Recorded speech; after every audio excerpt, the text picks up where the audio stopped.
भाजकता के नियम देखेंगे। देखिए, वीडियो को शुरू से लेकर अंत तक देखना, आपके सभी प्रकार की भाजकता के नियम समझ में आएंगे। सबसे पहले हम दो की भाजकता, दो की भाजकता। अब हम इस बात को जानते हैं, कई बार हमारे सामने अभाज्य गुणनखंड करते समय या किसी अन्य जगह पर ये आ जाता है कि क्या इस संख्या के अंदर 2 का भाग जाएगा या नहीं जाएगा। ऐसे हमारे सामने समस्याएं आ जाती है, तो हम बिना भाग दिए इस बात का पता कैसे लगाएंगे कि इसमें 2 का भाग जाएगा या नहीं जाएगा।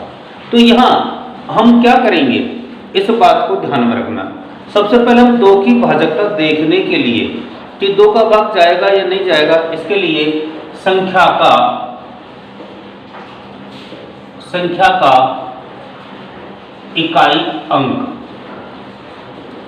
देखो, संख्या में कई अंक हो सकते हैं, लेकिन उसका जो हमको इकाई अंक है उसको देखना। संख्या का इकाई अंक 0, 2, 4, 6 अथवा 8 होता है। तो वह पूरी संख्या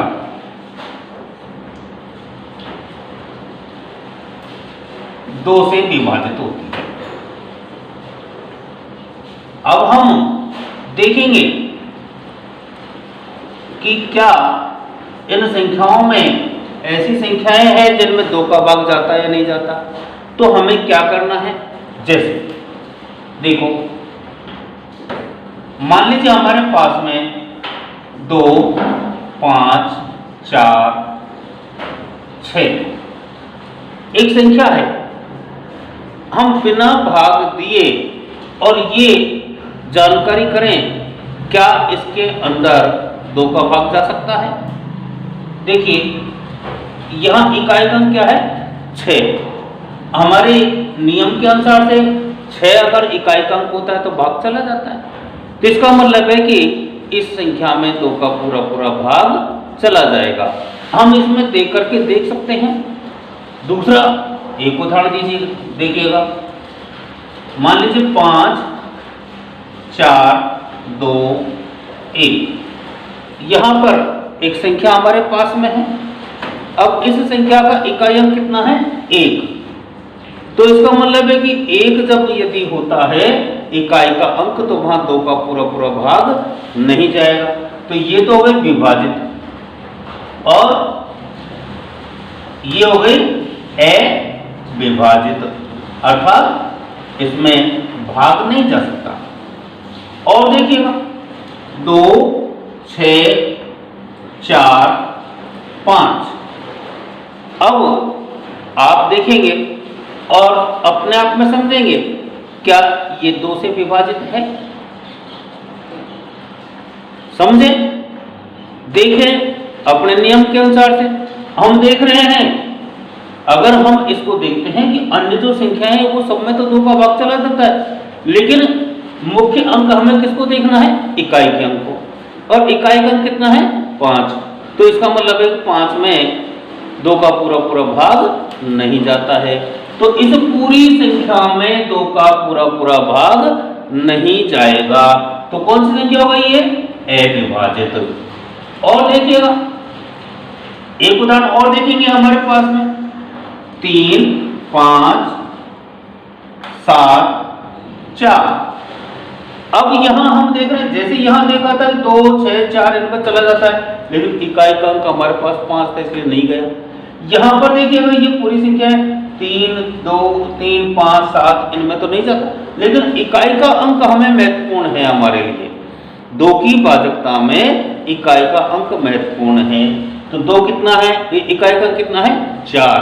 अब हमारे नियम के अनुसार से यदि इकाई का अंक 4 होता है तो पूरा भाग चला जाता है। तो इसका मतलब है कि इसमें हमारे पास में पूरा भाग चला जाएगा। तो ऐसे हम 2 की भाजकता को आसानी से पहचान सकेंगे। जब हम 2 की भाजकता को पहचान गए तो हम फिर 3 की भाजकता देखते हैं। देखो यहां 3 की भाजकता। अब 3 की भाजकता के लिए हमको क्या करना है, देखना है आपको।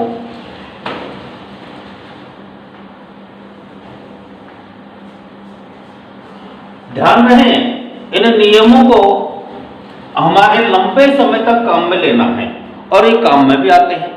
3 की भाजकता। अब 3 की भाजकता के लिए हमें क्या करना है, जैसे हमने 2 की भाजकता के लिए क्या देखा था, इकाई का, और 3 की भाजकता के लिए क्या करना है, संख्या, जो भी हमारे पास संख्या होती है कि अंकों के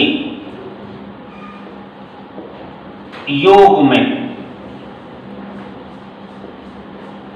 3 का पूरा पूरा भाग चला जाता है, तो वह पूरी संख्या 3 से विभाजित होती है। अब आप देखेंगे हमें क्या करना है, जैसे हमारे पास में एक संख्या ले लेते हैं हम, 2, 3, 5, 6, 4। अब यहां पर ये 5 अंकों की एक संख्या है। हमें क्या करना है, ये देखना है कि ये 3 से विभाजित है या नहीं। तो सबसे पहले हम क्या करेंगे, इनके अंकों का योग करेंगे। अब अंकों का योग कितना हो जाएगा देखना है, 2 + 3 + 5 + 6 + 4 कितना हो गया, 6 और 4 10, 10 और 5 15, 15 और 3 18, 18 और 2 20। अब आप देखें इस 20 में 3 का पूरा पूरा भाग जाता है कि नहीं जाता, नहीं जाता। तो इसका मतलब है कि ये जो संख्या है ये 3 से विभाजित नहीं है। अगर मान लीजिए ये संख्या जो ये योगफल आया है ये भी एक बड़ी संख्या आ जाए, अगर ये योगफल भी बड़ी संख्या आ जाए तो हम क्या करते हैं, इन अंकों को भी जोड़ करके देख लेते हैं। जैसे इस 0 में 2 जोड़ने पर हमारे पास 2 प्राप्त हो गया, तो इसका मतलब है कि 2 में 3 का पूरा पूरा भाग नहीं जाता है, तो वहां पर भी हमारे पास उत्तर वही आएगा। इसका मतलब है कि ये पूरी संख्या क्या हो गई, अविभाजित। किससे, 3 से। लेकिन अगर ये 2 से देखा जाए तो 2 से तो विभाजित हो जाती है, लेकिन 3 से नहीं होगी। और देखिएगा अगर मान लीजिए हमारे पास 7, 5, 8, 6, 4, 3, ये मैंने बड़ी संख्या ली थोड़ी सी ताकि आप लोगों को कोई समस्या नहीं रहे और समझ में आ जाए। हमें क्या करना है, सबसे पहले अंकों का योग। अब हम अंकों का योग करेंगे तो कितना आ जाएगा, 7 + 5 + 8 + 6 + 4 + 3 कितना हो जाएगा, 3 और 4 7, 7 और 6 13, 13 और 8 21, 21 और 5 26, 26 और 7 33। अब आप देखें मैंने जैसे बताया था आप वैसे भी इसमें 33 में 3 का भाग दे सकते हैं, और अगर और भी करना चाहें तो इसमें 3 + 3 = 6, और 6 में हम 3 का भाग आसानी से चला जाता है। तो ये हमारे पास क्या हो गई, विभाजित। ऐसे हम आसानी से 3 की भाजकता से देख सकते हैं और बिना भाग किए हम इस बात को कर सकते हैं। 3 की भाजकता के बाद हमारे पास आती है 4 की भाजकता। हम बिना भाग दिए ऐसे कैसे पता लगाएंगे कि 4 का भाग जाता है कि नहीं जाता। तो देखो जब यहां 4 की भाजकता,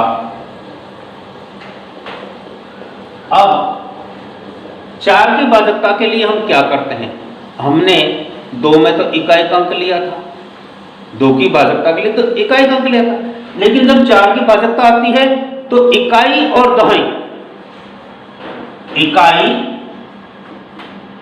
व दहाई दोनों लेते हैं हम, इकाई पर दहाई से मिलकर बनी संख्या 4 से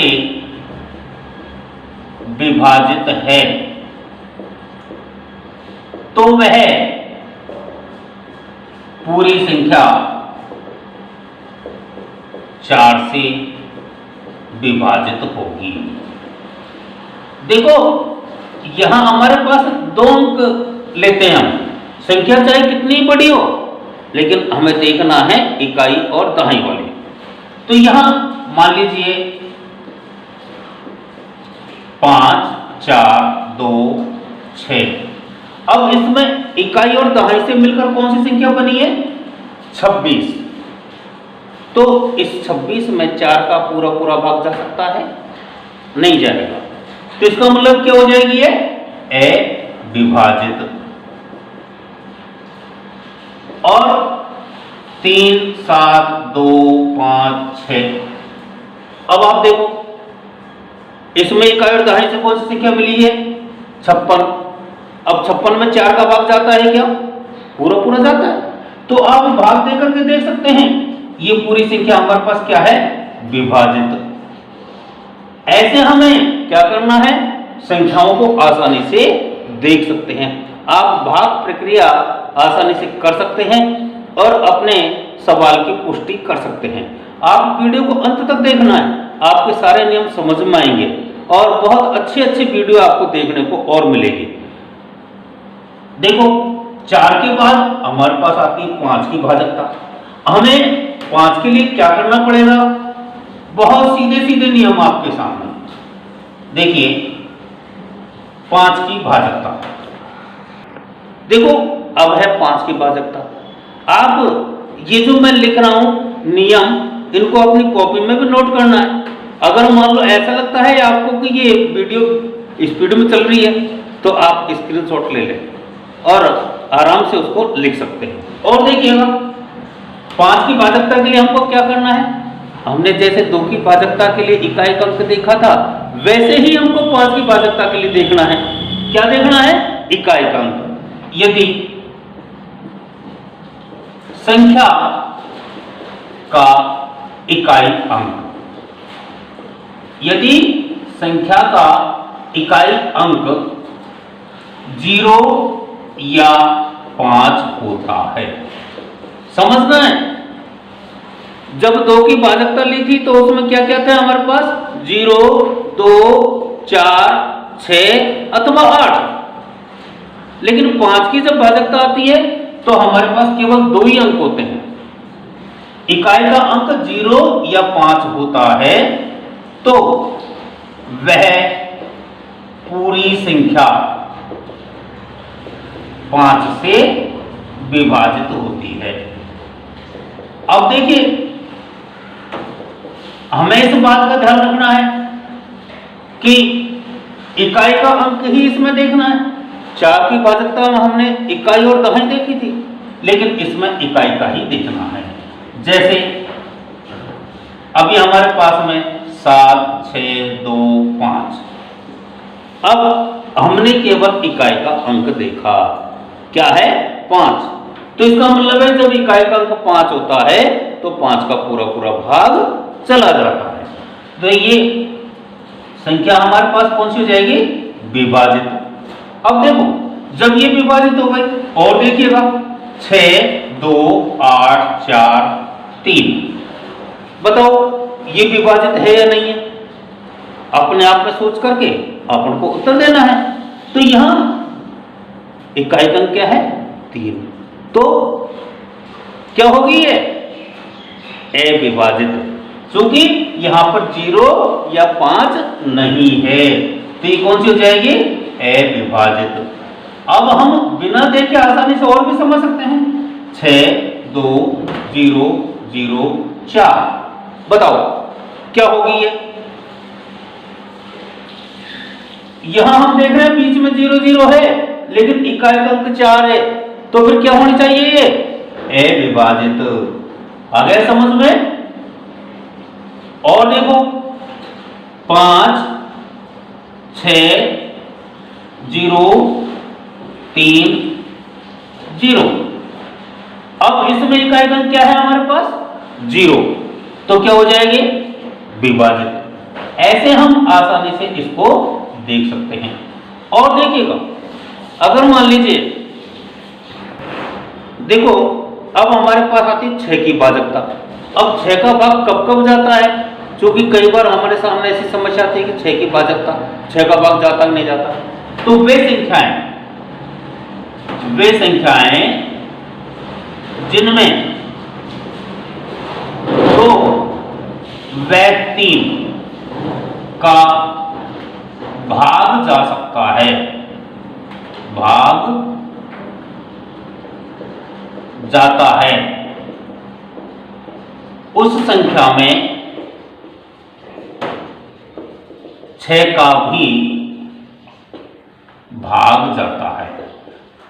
अब आप इस बात को ध्यान रखें, हमारे पास में जो संख्या दे रखी है उसमें 2 का भी जाना चाहिए और 3 का भी जाना चाहिए, दोनों संख्याओं का भाग जाना चाहिए।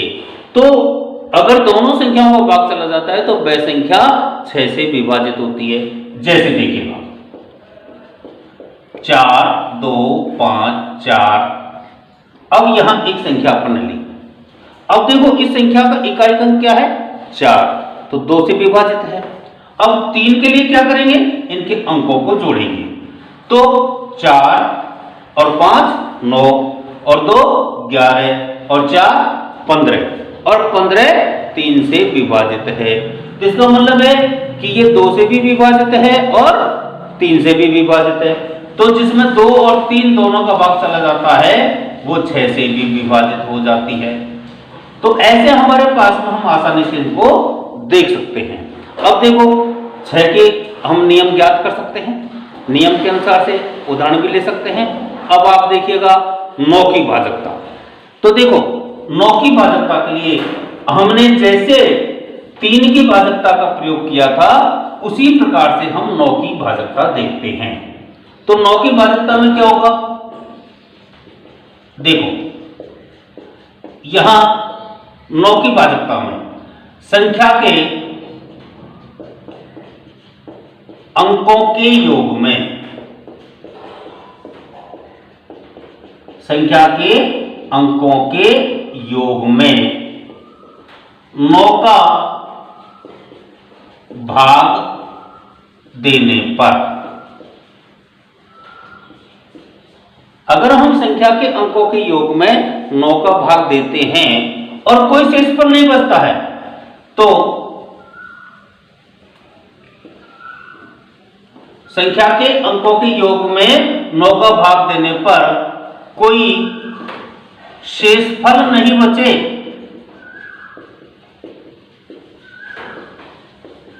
तो वह पूरी संख्या 9 से विभाजित होती है। अब देखो कैसे, जैसे हमारे पास में एक उदाहरण लेते हैं हम 6 2 4 5। अब जैसे यहां पर एक संख्या हमारे पास में है तो 3 के लिए अपन ने क्या किया था? अंकों का योग किया था। उसी प्रकार से हम इसके अंकों का योग करते हैं। तो 5 + 4 9, 9 और 2 11, 11 और 6 17। इसका मतलब हो गया कि 6 + 2 + 4 + 5 बराबर 17। तो यहां अब इस 17 में 9 का भाग चला जाता है क्या? पूरा पूरा नहीं जाता, शेषफल बच जाता है। तो इसका मतलब है कि ये क्या हो गई? अविभाजित। अब और भी कोई 6 5 2 4